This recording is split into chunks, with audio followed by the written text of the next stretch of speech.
नमस्कार, आप सुन रहे हैं समाचार। नई दिल्ली से खबर है।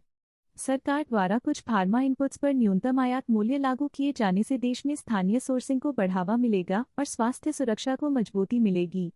इंडियन फार्मास्यूटिकल अलायंस ने कहा है कि यह कदम चीन से एपीआई आयात पर बढ़ती निर्भरता को कम करने में सहायक होगा। व्यापार उपचार महानिदेशालय ने हाल ही में चीनी उत्पादों के अनुचित मूल्य निर्धारण के मामलों को देखते हुए कुछ प्रमुख एपीआई और इंटरमीडिएट्स पर न्यूनतम आयात मूल्य लागू करने की अधिसूचना जारी की है।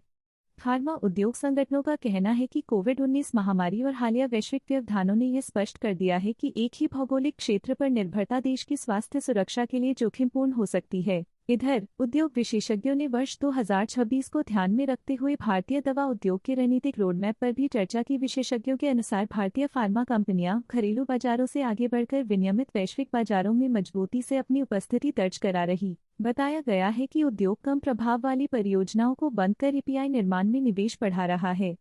सरकार, उद्योग और शिक्षण संस्थानों के संयुक्त प्रयासों से स्वदेशी उत्पादन को बढ़ावा मिल रहा है, जबकि डिजिटल तकनीक, आर्टिफिशियल इंटेलिजेंस। बताया गया है कि उद्योग कम प्रभाव वाली परियोजनाओं को बंद कर एपीआई निर्माण में निवेश बढ़ा रहा है।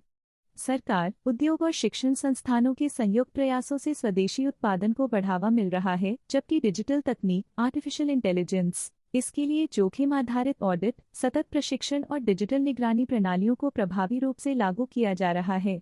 राज्य औषधि नियंत्रक ललित कुमार गोयल ने कहा है कि उनकी प्राथमिकता विभाग को दक्षता और पारदर्शिता का केंद्र बनाना है। उन्होंने नकली और मनोहरोगी दवाओं के खिलाफ सख्त कार्रवाई के लिए अंतर्राज्य समन्वय को मजबूत करने पर भी जोर दिया। इसी के साथ समाचार समाप्त। धन्यवाद।